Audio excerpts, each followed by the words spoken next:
Olá pessoal, tudo bem com vocês? Tudo tranquilo?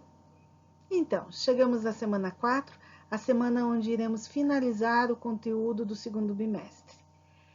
Nessa semana estaremos estudando os tecidos vegetais, morfologia interna de raiz, caule e folha. Estarei tratando nesta videoaula com vocês de tecidos vegetais. No material de apoio, eu indico videoaulas sobre o tema morfologia interna e os conteúdos, né? Morfologia interna de raiz, de caule e de folha. Não são vídeos complementares, são vídeos muito importantes que você também precisa assistir, ok?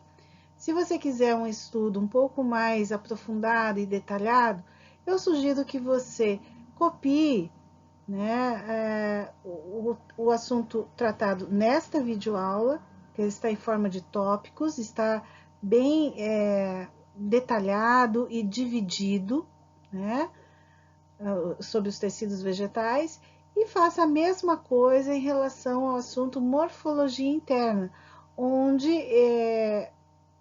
estará sendo tratado a disposição dos tecidos numa raiz, num caule e numa folha.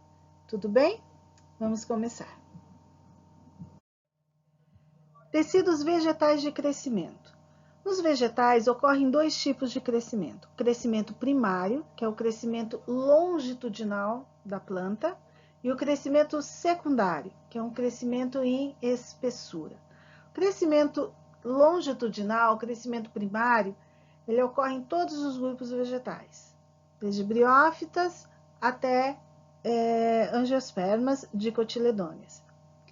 O crescimento secundário é um crescimento em espessura. Ocorre nas gimnospermas e nas angiospermas dicotiledôneas.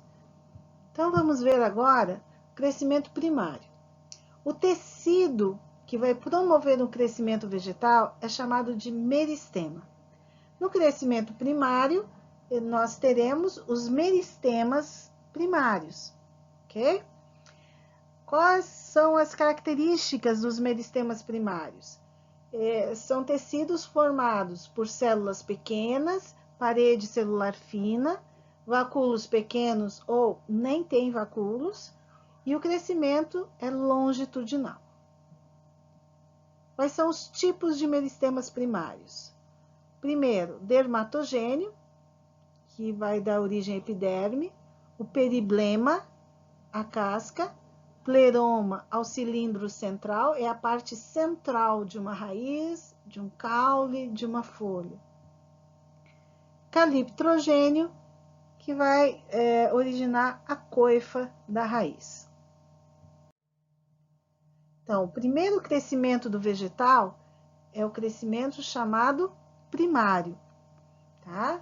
Nós temos os meristemas apicais. Então, os meristemas, os tecidos de crescimento, estarão localizados aonde?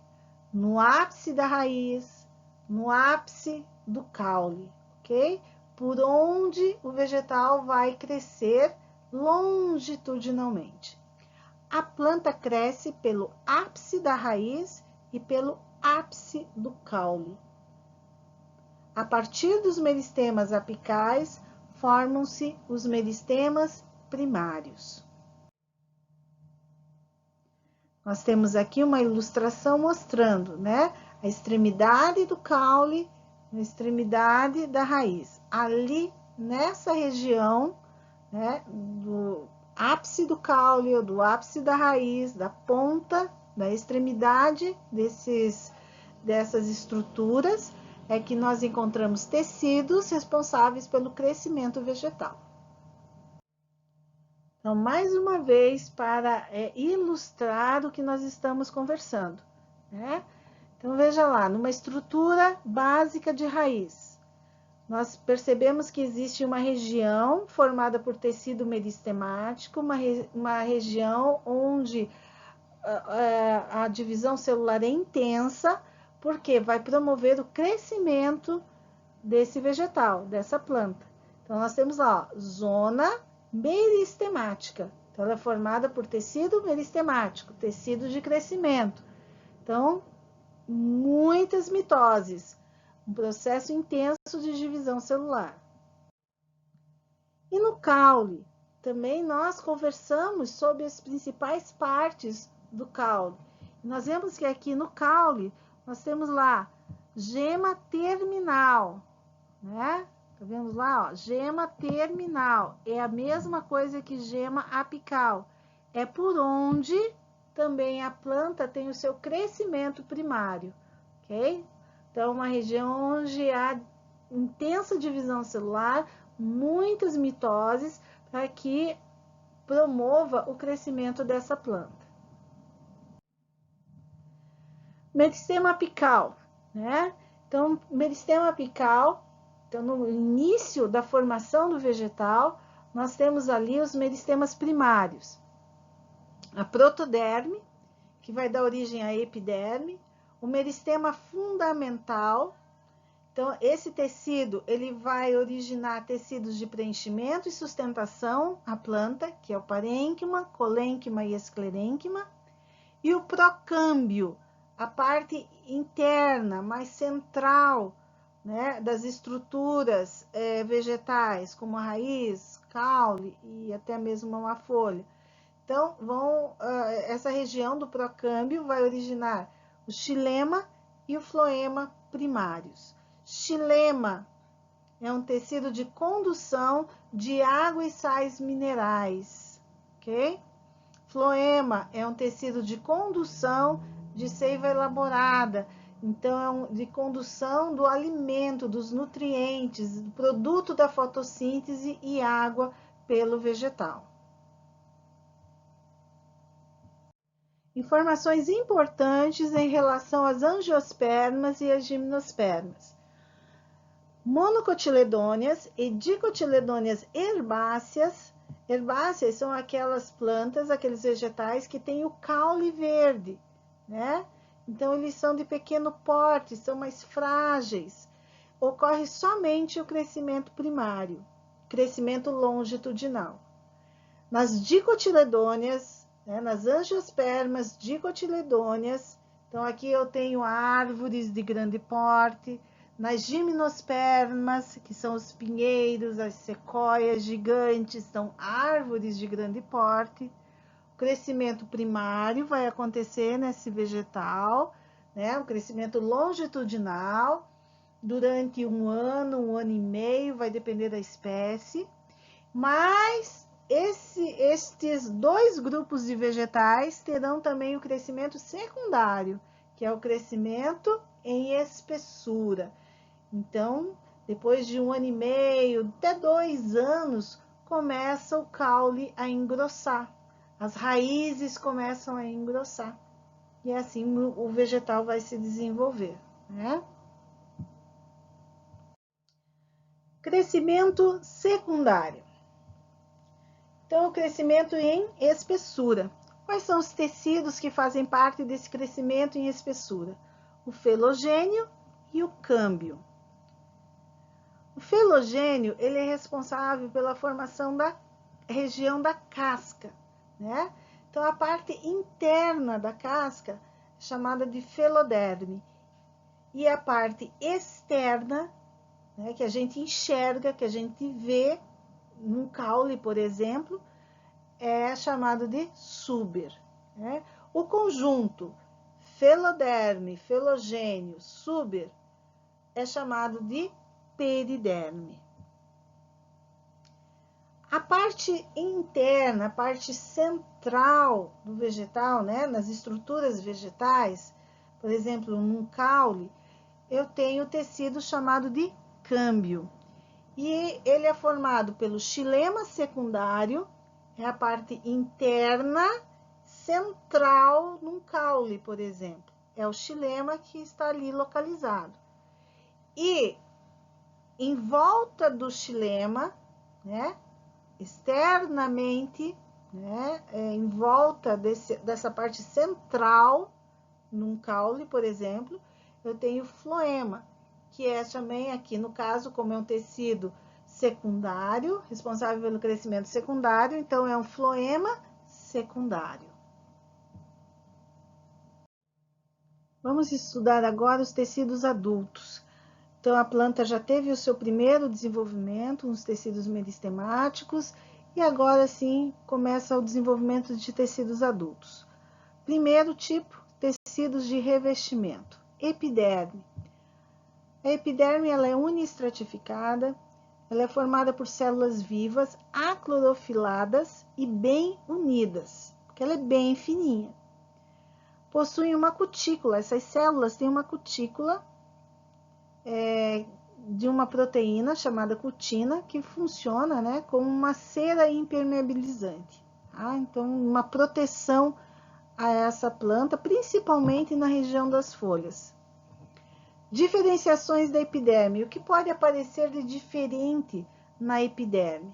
Primeiro, os acúlios. São expansões da epiderme que sofrem lignificação, ficam durinhas, tá? Então, são estruturas que têm essa lignina, essa proteína, que deixa essa estrutura bem rígida. Tá? Os acúlios são utilizados como defesa do vegetal. Olha aqui, você já viu esses acúlios. São os, entre aspas, espinhos que nós encontramos nas roseiras, né? Então, numa roseira, ela não tem, nessa planta, não tem espinhos, ela tem acúlios. Se você perceber aqui, bem, com bastante atenção, você vai ver que parece que tá colado, tá vendo aqui, ó? Parece que tá colado, assim, como se fosse um adesivo, esse, entre aspas, espinho, esse acúlio. Ele é fácil de tirar, né? Se você tem lá uma rosa, você tira os espinhos com maior facilidade, né? Os acúlios com a maior facilidade, porque espinho mesmo, ele vem de uma estrutura interna do vegetal. Então, um espinho numa árvore, numa laranjeira, você vai lá tentar quebrar aquele espinho, é muito difícil. Ele é muito rígido, ele é muito duro, ele não quebra com facilidade. O acúlio não. O acúlio, ele é liberado, ele sai, você puxou, fez um pouquinho só de força, ele quebra e ele sai. Por quê? Porque ele é uma expansão, uma diferenciação somente da epiderme, tá?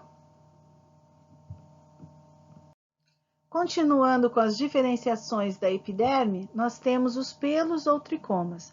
São expansões das células da epiderme com a função de aumentar a superfície de absorção de água e de transpiração. Ok? Papilas. Papilas são células da superfície da epiderme com superfícies onduladas.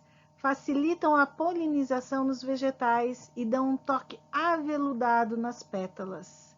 Então, ali nós temos as papilas da rosa, né, observadas no microscópio. Então, são ondulações em que favorecem a polinização e até o toque mais aveludado que nós sentimos quando tocamos nas pétalas. Estômatos são as únicas células clorofiladas da epiderme. Funções: permitem as trocas gasosas e a transpiração. Também aqui uma imagem do microscópio eletrônico de varredura, né, 3D, onde nós percebemos aqui a estrutura do estômago. Tá? Tem uma abertura no meio para que ocorram as trocas gasosas. Outro tecido de revestimento que vamos ver é o súber. O súber é o tecido de revestimento secundário, formado pelo filogênio, depois que o vegetal começa a engrossar. Depois que o vegetal começa a ter o crescimento secundário. Então, veja só, a epiderme, ela é encontrada em todos os grupos vegetais, todos os vegetais. Agora, o súber, ele é encontrado somente em plantas que têm crescimento secundário. Pode também ser chamado de cortiça, porque ele está relacionado à casca do vegetal. O súber, ele é formado por diversas camadas de células que, durante sua diferenciação, formam uma parede grossa de uma substância de natureza lipídica, a suberina. As células do súber acabam por morrer, ficando ocas, e forma as diversas camadas da casca de uma árvore. O suber é um excelente isolante, não apenas impedindo a perda excessiva de água, como protegendo a planta do frio e do calor. Aqui nós temos imagens que ilustram o suber, tá? Então, ele está relacionado à casca do vegetal. Diferenciações do suber. O que nós temos de diferente no suber? Ritidoma. À medida em que a árvore vai engrossando, as partes mais velhas do suber se desprendem. Então, nós vemos aqui como ilustração o caule da goiabeira.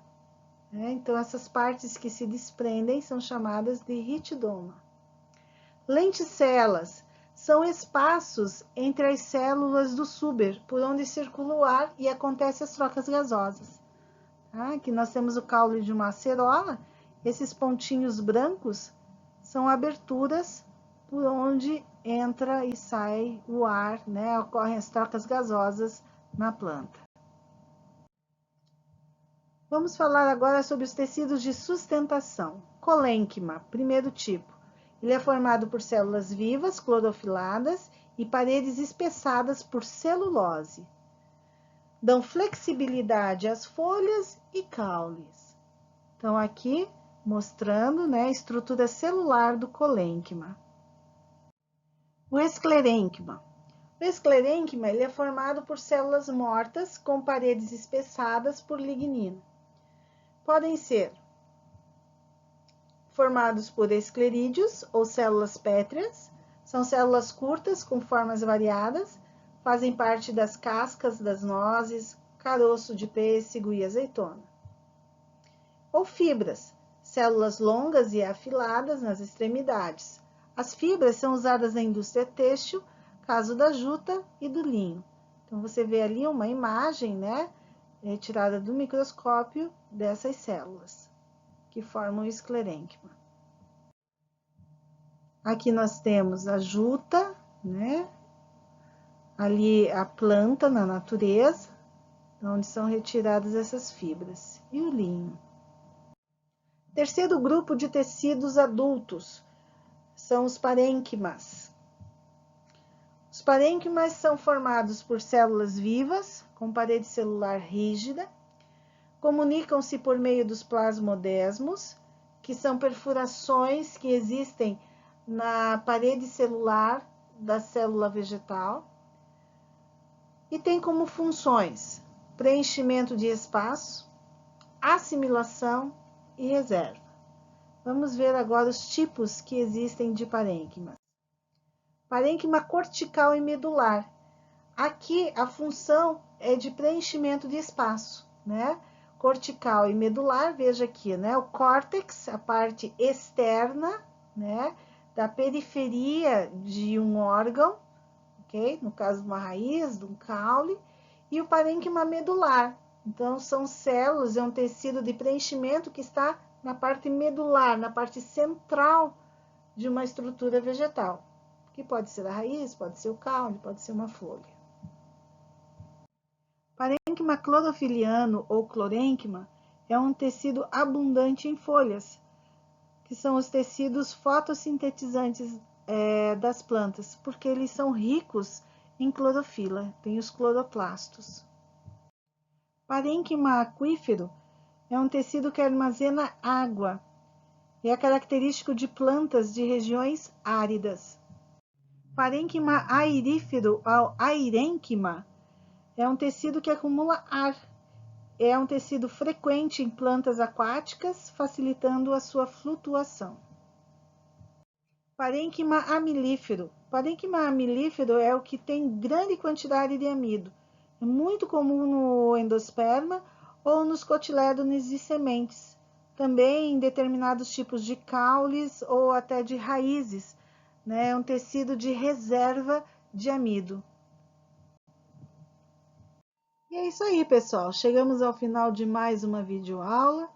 Espero que você tenha compreendido o conteúdo que nós estudamos. Assista as demais videoaulas, ok? Que estão lá indicadas no material de apoio. Também é importante que você Faça os exercícios indicados como uma forma de revisão, de fixação desse conteúdo, ok? Deus abençoe e proteja todos vocês e até a próxima. Tchau, tchau.